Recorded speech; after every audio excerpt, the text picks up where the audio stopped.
Les Rouennais attendent un projet complet, un projet sérieux. Il y a bien sûr l'écologie, et c'est très important, mais il n'y a pas que l'écologie. Il y a aussi l'attention aux associations, à la sécurité, à l'économie, à l'emploi, à la culture, aux seniors, aux personnes âgées. Donc vous voyez, c'est au handicap. Vous avez un projet, il doit être complet, sinon vous ne pouvez pas. Et puis il faut aussi avoir les leviers pour agir. La question des finances, elle est primordiale. Je trouve qu'on n'en parle pas assez dans cette campagne.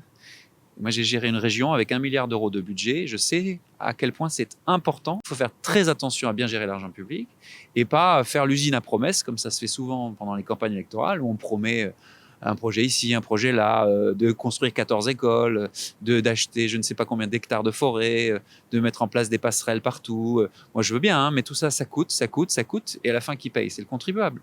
Donc, il faut être sérieux. Moi, je suis l'un des plus jeunes candidats. Si je suis élu, je serai le plus jeune maire de Rouen. Et je pense qu'on a besoin à la fois de renouveau, c'est la première fois que je suis candidat à la mairie, et de sérieux. Et le sérieux, ça passe aussi par la métropole.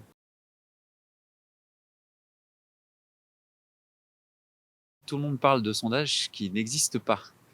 Le dernier sondage qui est public, il date de septembre et il met plusieurs formations dans la même marge d'erreur. J'ai tendance à me méfier des sondages. Je me souviens que pour l'élection présidentielle, c'était M. Juppé, c'est ça, qui devait gagner.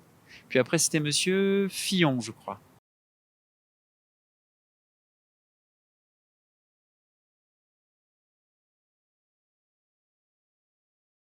Les écologistes ont, de manière surprenante ou pas, c'est vous qui jugerez, changé d'avis au dernier moment, au moment du dernier vote, juste avant l'élection municipale. Il s'agit d'une posture. Ne pas voter le PLUI, c'est en réalité permettre l'urbanisation et la bétonisation de ces sites. Vous vous rendez compte?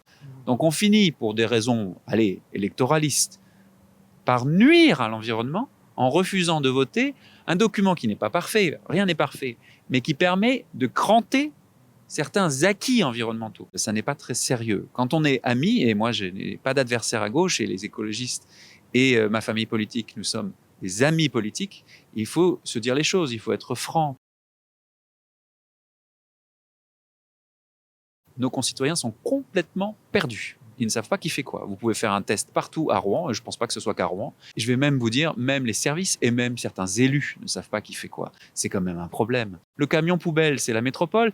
Quand il prend la poubelle, c'est la métropole. Si jamais il y a un papier qui tombe par terre, c'est à la ville de ramasser. Vous trouvez ça simple? Est-ce que pour une fois, on pourrait essayer de rendre les choses plus claires, plus lisibles? Dans la grande majorité des agglomérations de France, pas partout, mais dans la très grande majorité, le maire de la ville-centre, il préside l'agglomération. Pourquoi? Mais tout simplement parce que c'est plus clair.